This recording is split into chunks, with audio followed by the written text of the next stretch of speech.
Hi everybody, Waiting Moose here, and today I want to finish talking to you, or talk to you some more, about my 2017 reading goals. Today I'm going to talk about more of the standalone things that I want to do, or standalone books that I want to read, or focus on, rather than series.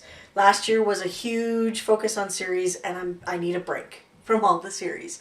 So as you'll have seen in a link below, actually, my first video, which is my goals around series I want to start, series I want to finish, and series that I really do want to work my way through, even if I don't finish this year. So that's another video linked below. For this video, I want to talk about everything else. So on my list currently for 2017, I have 60 books. That's about a book a week, a few more, slightly more than a book a week. I think that's doable for me. I'm probably going to do more than that, but I just don't want the pressure on me for this year. So I'm trying to just manage my expectations. But first of all, this year I want to have a bigger focus on nonfiction. I have been reading a lot of, or listening to typically, a lot of celebrity memoirs or biographies, which is great, and they're, you know, nice, easy, light reads after a stressful day. But I really do have some books that I want to read that are much deeper and more informative than that. So on this list, I've got Game of Queens, The Women Who Made 16th Century Europe. You're going to notice a theme here, by the way. Rejected Princesses, Tales of History's Boldest Heroines, Hellions, and Heretics.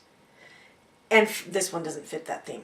Finally, The Night Wanderers, Uganda's Children, and the Lord's Resistance Army. So those are three nonfiction books that I've wanted to read for a while, and I think this is my year to do it. I might also throw in probably something World War II related, and there's one about the flu epidemic. The old flu epidemic that I'm really tempted to add in as well, but I'm not sure. I want to read more classics this year. I've ignored classics. So what I did was I've picked an author, Garden Scriptorium, I believe it is. She has a challenge, or she's planning in 2017 to read at least 2 books from 10 different authors in 2017, because she wants to read a little more deeply into some of the classics. I believe it's mostly classics that she's reading. So I took that idea, but I don't have my plan yet for the whole year on this. I don't know if there will be a plan for the whole year. It depends on how my reading goes and how much time I have, but I know that I want to get to Wilkie Collins. He's been on my to-read list forever, and I keep skipping it because I just feel like it's going to be too difficult to read, or too, not really difficult, too challenging maybe, or it's going to be a challenge that I haven't been up to. And this year I am going to make myself willing to start that challenge. So I would like to read Moonstone and The Woman in White. I also have The Haunted Hotel as an audiobook. I may or may not listen to that. I might do it as paper. We'll see how it goes. The other one I'm really interested in doing this year is the Edgar Rice Burroughs John Carter of Mars series. I don't know if I'll get to it again either, but that's on my list. It's been on my list forever, and it just feels like this might be my year to start catching up on some of these classics that I should have been reading all along. Ultimately, I want to get out of my reading rut, and that's what the series have created for me, is this giant reading rut. Additionally, I don't often do rereads, and I feel like I should be rereading some books. So in 2017, I would love to reread A Christmas Carol. So that's going to be a year from now. I'm hoping that I reread A Christmas Carol. I want to start a reread of The Dresden Files by Jim Butcher in preparation for the next book in that series whenever it comes out. Fingers crossed it's soon.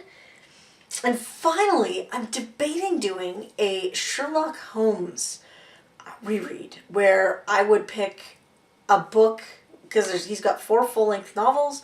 I would pick one of those every quarter to read, and then some of his short stories in the months when I don't read the full story, the full-length book. So he's got 4 full-length novels and 50-some short stories, and I think I could probably get through a lot of that in a year. So that's on my list. I don't know, does that interest any of you? Would you like to do sort of a read-along, a Sherlock Holmes-a-thon? No, not a thon. A Sherlock Holmes-along? I don't know. Is it something that would interest you? So that's kind of some of my other reading goals. I feel like I'm missing something there. No, I think that's it. So absolutely, that's my second set of goals for this year. So there's 60 books on my to-read list. Some of them obviously take into account the series that I plan to read or finish or start. But I've also got some really great books on there that I can't wait to get to that have been waiting for a very long time. So I think it's going to be a really interesting year in 2017.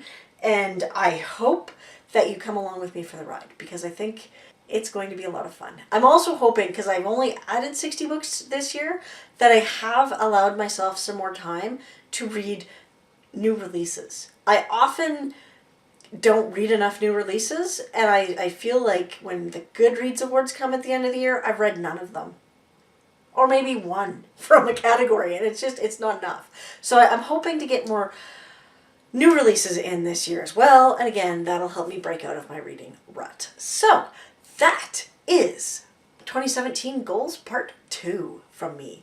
Thank you for watching again, and I hope to hear from you either in the comments below or, in your own videos. I can't wait to see and hear your own 2017 goals. I've watched a lot of them already. You guys have some fantastic goals, and it's going to be a really exciting year, I think, in BookTube. So have a great night or day, everyone. Bye!